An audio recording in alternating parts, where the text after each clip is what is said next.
On long QT syndrome. How would you feel if you were on the liver transplant list, got the call that they have found a match for you, but then to find out that they had to turn you away as they found a heart arrhythmia and can't do the surgery? This happened to my dad. He had a rare liver disease and was needing a liver transplant. The hospital had found that he had an irregular heartbeat, and after much testing found that he had long QT syndrome. Before he could have his liver transplant, he needed to have an ICD implanted to make sure he'd be okay through surgery. Well, he did receive a donor, and he just celebrated his 6th year of having his life back. So this brings me to sharing with you all about long QT. After they had found the long QT in my dad, my sister and I both had to have genetic testing done to find out that we both had long QT as well. Since long QT is a genetic disease, we had to then have our children genetically tested as well. My sister has 2 children and found that one of them has long QT and the other one does not. I have 4 children, and all 4 of my children have the long QT syndrome. I'll share with you what a typical cardiologist appointment is like for our children. We go once a year to see our amazing pediatric cardiologist at University of Wisconsin Children's Hospital. They evaluate the children to make sure there's been no episodes of fainting or dizziness. They each must have an EKG done, and then they must go home wearing a 24-hour Holter monitor to evaluate all rhythms of their heart in a 24-hour period. The cardiologist must do figuring based on their weight each time to see if they need to readjust their prescriptions. Our children take a beta blocker each day for the rest of their lives. This is to slow their heart rate down and keep it beating regularly. What is long QT syndrome? Long QT syndrome is an infrequent hereditary disorder of the heart's electrical rhythm that can occur in otherwise healthy people. It usually affects children or young adults. When the heart contracts, it emits an electrical signal. This signal can be recorded on an electrocardiogram or EKG and produces a characteristic waveform. The different parts of this waveform are designated by letters P, Q, R, S, and T.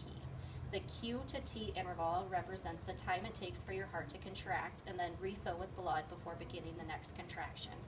By measuring the QT interval, doctors can see if there's a normal amount of time in the QT interval. If it takes longer than normal to occur, then it's called prolonged QT interval. Long QT syndrome results from abnormalities in the heart's electrical recharging system, but the heart's structure is normal. There are at least 17 genes associated with long QT syndrome. There are 3 main types of long QT, and they're called LQT1, LQT2, and LQT3.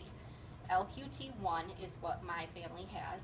The potassium ion channels in the heart do not work properly, disrupting the heart's electrical activity. Some triggers for arrhythmia are emotional stress and physical exercise, particularly swimming.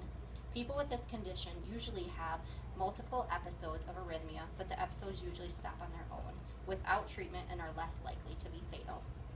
LQT2 is a result of insufficient potassium ion activity in the heart. This prevents proper electrical function in the heart and leads to arrhythmia.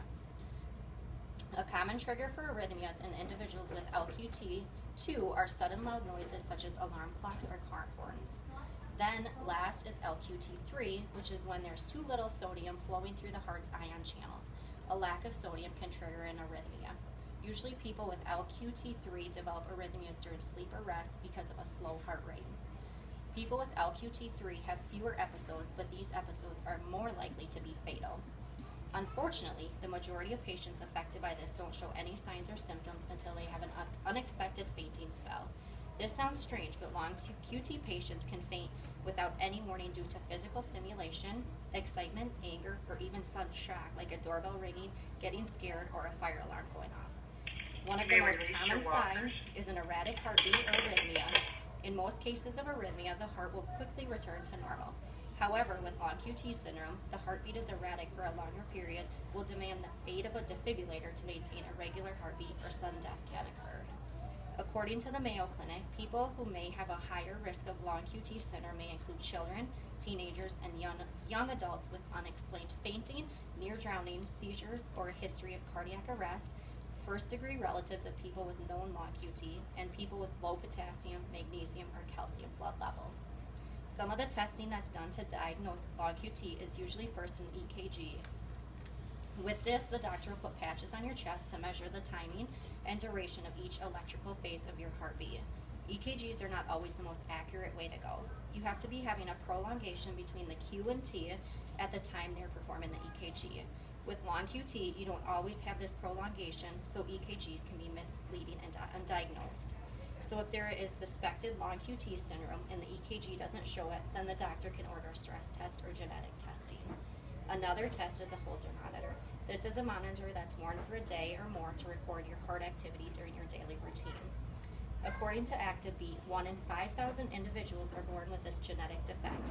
However, people can also get long QT later in life by certain medications they may be taking. Once it's detected, though, it's a very treatable disease. It can be controlled by medications such as beta blockers to slow your heart rate down, potassium, and fish oil. Surgery called left cardiac sympathetic denervation surgery is also an option. For this surgery, specific nerves in your chest are surgically removed. This surgery is generally only done on individuals at a high risk of sudden death. Having a surgical implant like an ICD or pacemaker is another option for treating the condition. These devices that are implanted under the skin of your chest can stop a fatal arrhythmia. It detects an abnormal heart arrhythmia and delivers an electric shock to restart your heart. Even though treatment can help, there is no cure for this condition. If you have long QT syndrome, you must be careful with what medications you take. Some medications might trigger dangerous heart rhythms. You can visit the website, Credible Meds, and it shows you all the medications you have to avoid. Some of the medications to avoid are very common antibiotics, decongestants, appetite suppressants, and asthma controlling medications. When we take our children to the doctor, we must be very aware of what they're prescribing to them to make sure they're not taking any of these avoidable drugs.